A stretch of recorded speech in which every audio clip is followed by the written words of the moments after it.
Oui, ma préoccupation, je traverse une situation et je veux sincèrement avoir un directif de la part de Dieu. Je suis serviteur de Dieu, mais à chaque moment, je constate un cycle répétitif de déception, de trahison et de sécheresse financière. Je me suis débrouillé par la grâce de Dieu à faire tout, mais là maintenant, je me sens limité et j'aimerais avoir quelques conseils de votre part pour voir comment s'en sortir. Serviteur de Dieu, tu viens de dire que tu m'as vu en rêve. Oui. Mais on ne se connaît pas. On ne s'est jamais vu. On ne s'est jamais vu. Okay. Donc, la première des choses, quand j'ai commencé par prier, ce qu'on me montre, le Saint-Esprit me montre que... Parce que quand je priais, j'ai vu, on me présente d'abord un fétiche. Et après, on me montre maintenant que quelqu'un a pris la vase et l'a brisée. Et quand la vase a été brisée, il y a eu des déclarations.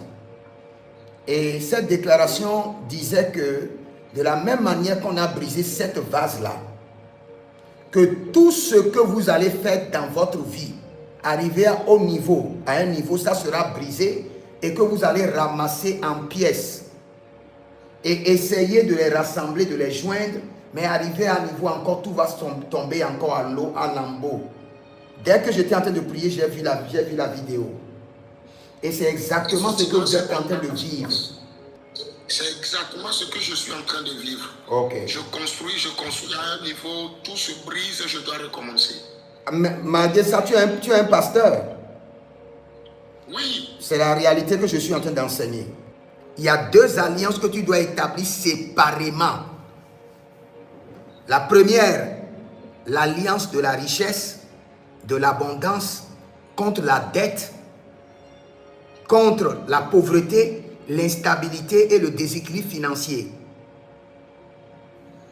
Et cette alliance, tu l'établis chaque semaine et tu donnes le sceau de l'alliance et tu cries à l'Éternel, ce qui a été programmé dans mon sang, pour que je recommence toujours à zéro, que je sois instable et que je sois frappé de la pauvreté de mes ancêtres.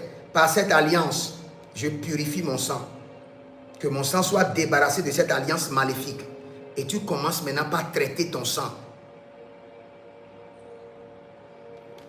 Et pour la pauvreté, c'est une autre alliance.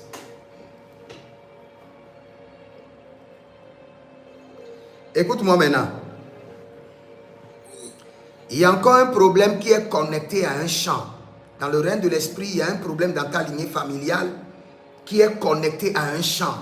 Je vois un monsieur qui quitte un autre village et qui vient faire le champ pour tes parents. Est-ce que tu m'écoutes très bien? Je vous écoute très bien. Et ce monsieur, tes parents ont joué avec le monsieur. Tes parents lui ont fait un double jeu. Je n'arrive pas à détecter le double jeu qu'on lui a fait. Et par ce double jeu, ce monsieur a libéré une malédiction. Et dans cette malédiction, les personnes loyales finiront toujours par vous quitter. Parce que vous avez reçu, votre ancêtre a reçu quelqu'un loyal, mais votre ancêtre l'a dribblé en quelque chose concernant le champ. Va te renseigner concernant un champ. Et il a eu de malhonnêteté. Un monsieur loyal, mais qui a été dribblé par ton ancêtre. Et ce monsieur a libéré quelque chose. Et ça encore, c'est une autre alliance qui vous suit. Ce qui fait que les bonnes personnes que Dieu amènera dans ta vie, l'alliance va les réclamer et ils finiront par te quitter. Tu vas te sacrifier dans leur vie, mais ils finiront par te quitter. Parce que l'alliance viendra les réclamer. Parce qu'il y a une transaction de malhonnêteté concernant un champ. Est-ce que tu es informé de cela? Oui, je suis informé de l'histoire. Il y a mon premier grand-père qui est venu s'installer au Togo, qui a quitté le Ghana.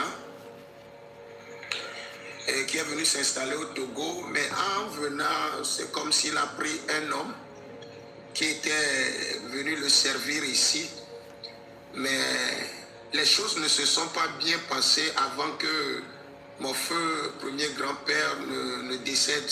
Okay. Et je ne sais pas exactement comment la famille a traité ce monsieur. Et les conséquences en sont là jusqu'aujourd'hui, jusqu'à ce que les descendants du monsieur ont occupé maintenant la famille, la maison familiale au village. Ce que je te dis comme amusement comme ça que tu es en train d'entendre, si ce n'est pas bien traité, c'est de génération en génération. Parce que c'est l'Éternel, notre Dieu, ne s'amuse pas avec certaines choses. C'est vrai que quand la chose s'est passée, tu n'as ni pas ni l'eau dedans. Tu n'étais pas là. Tu n'as pas donné ton consentement. Tu n'as pas brimé le droit du juste. Mais qui a fait ça? Ton sang. Ton sang l'a fait. Ton sang. Le sang de tes ancêtres ont brimé le droit d'un juste. Et ce droit-là est réclamé. Et aussi longtemps que le droit sera réclamé, même si tu es ministre de Dieu, tu pries du matin jusqu'au soir, tu jeûnes, et ton sang porte cette malédiction, cette alliance maléfique, aussi longtemps que l'alliance n'est pas corrigée, il y aura la réclamation et vous allez subir. L'histoire là n'est pas étrange pour moi. Ok. Seulement que maintenant je fais un discernement que on a un peu torturé le cours de l'histoire pour nous raconter, mais je connais bien l'histoire parce que mon père m'en a parlé. Ok. Ton père est là encore? Non, il est décédé. Il t'a parlé de cette histoire depuis quand? Oh, j'avais encore 9-10 ans. Hein. Donc ça fait combien d'années aujourd'hui? Oh, plus de 30 ans. Hein. Moi, Maintenant, imagine une histoire de 30 ans. Tu ne m'as pas informé. Je ne te connais de nulle part. Non. Et par le Saint-Esprit, je te révèle une histoire de 30 ans. Il faut savoir que c'est une réalité. Et que tu dois prendre cette histoire très sérieuse. Là est connecté à une famille. Et cette famille a une mode de vie, une mode d'opération. Cette famille a un système. Et le système de cette famille, tout ce qui a été fait par les ancêtres, est enregistré dans leur sang. Et les réclame, que ça soit clair. Maintenant, nous sommes en train de parler de comment traiter les dépôts maléfiques qui sont dans ton sang qui te réclament. Et tout ce qui est lié au sang est lié aux alliances. Et c'est là où il faut forcément la délivrance. Nous ne diminuons pas la capacité du sang de l'agneau. Non. On l'appelle d'abord le sang suprême de Jésus.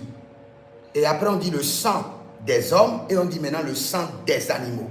Mais quand on veut qualifier le sang de Jésus, on le qualifie de la suprématie des sangs.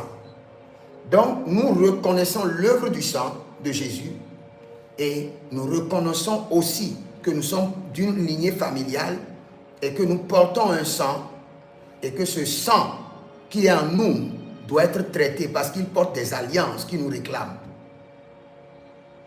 Est-ce qu'à ce niveau c'est bon? Tu comprends? Là, je pense que c'est bon maintenant.